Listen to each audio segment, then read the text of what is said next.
तो दोस्तों पिनाका की धमक तो हम लोगों ने देख ली। वो अपने स्तर पर भारत की रक्षा करने के लिए पूरी तरह से तैयार है और अपने दायरे में आने वाले दुश्मनों को पूरी तरह से बर्बाद कर सकता है और इतना ज्यादा प्रभावी है कि इसको बड़ी मात्रा में आर्मेनिया द्वारा भी अपने देश की सुरक्षा के लिए खरीदा गया है। लेकिन कुछ ही समय पहले की बात है जब एक आर्टिकल पब्लिश हुआ था, उसके ऊपर मैंने आपको एक वीडियो बनाकर बताया था।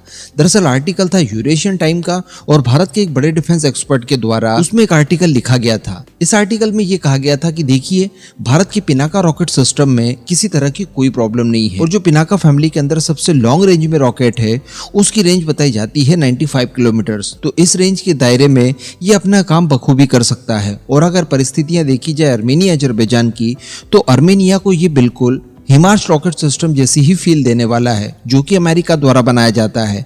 कारण यह है कि उसके दुश्मनों को न्यूट्रलाइज करने के लिए उसके लिए 100 किलोमीटर के अंदर की रेंज काफी होगी। लेकिन अगर बात की जाए भारत की, तो 100 किलोमीटर की रेंज भारत के लिए पर्याप्त नहीं है, क्योंकि चाइना द्वारा ऑलरेडी ऐसे रॉकेट सिस्टम डिप्लॉय कर दिए गए हैं LAC पर जो कि 300 किलोमीटर 350 किलोमीटर तक की रेंज देते हैं। कहने का मतलब 300-350 किलोमीटर तक आप उसके नजदीक भी नहीं जा सकते, क्योंकि वो मल्टीपल रॉकेट से अटैक कर सकता है हमारे ऊपर।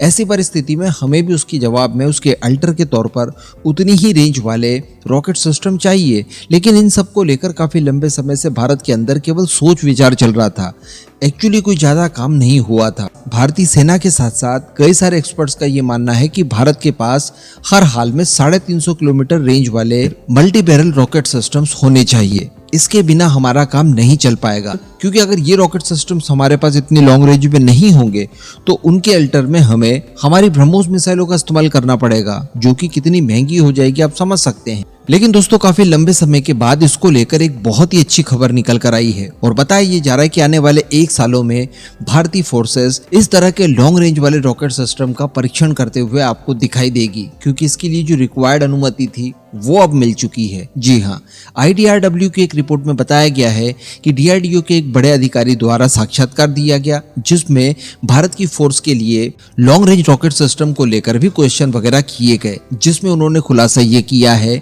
कि DRDO को गवर्नमेंट की तरफ से 150 किलोमीटर रेंज वाले रॉकेट सिस्टम और 290 किलोमीटर रेंज वाले रॉकेट सिस्टम, इन दोनों को ही तैयार करने के लिए अनुमति मिल गई है। तो जिस तरह से काम किया जाता है, जिस तरह से DRDO का ट्रैक रिकॉर्ड है, संभवतः आने वाले 1 साल के अंदर अंदर ये लॉन्ग रेंज में रॉकेट सिस्टम बनकर तैयार हो जाएंगे, जिसके बाद इनका मूल्यांकन किया जाएगा। हमारी फोर्स के द्वारा इसके मल्टीपल टेस्ट कंडक्ट करवाए जाएंगे, उसके बाद इनका प्रोक्योरमेंट भारी मात्रा में कर लिया जाएगा।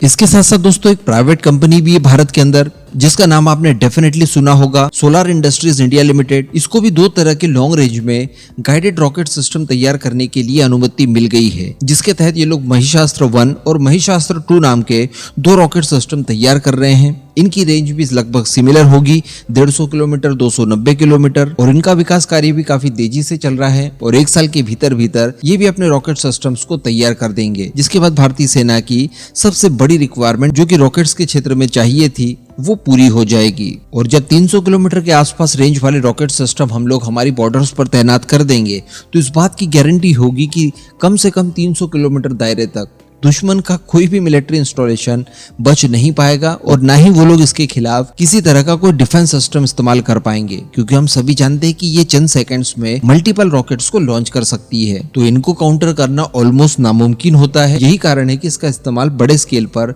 हर जगह किया जाता है। रशिया यूक्रेन में भी हम लोगों ने देखा, यूक्रेन को अमेरिका द्वारा हिमार्स रॉकेट सिस्टम दिए गए, आर्मेनिया ने भारत से खरीदे, चाइना खुद डिप्लॉय कर चुका है भारत के खिलाफ। अब हमारी बारी। इस पूरे मुद्दे पर दोस्तों अब आपका क्या मानना है, नीचे कमेंट करके जरूर बताइएगा।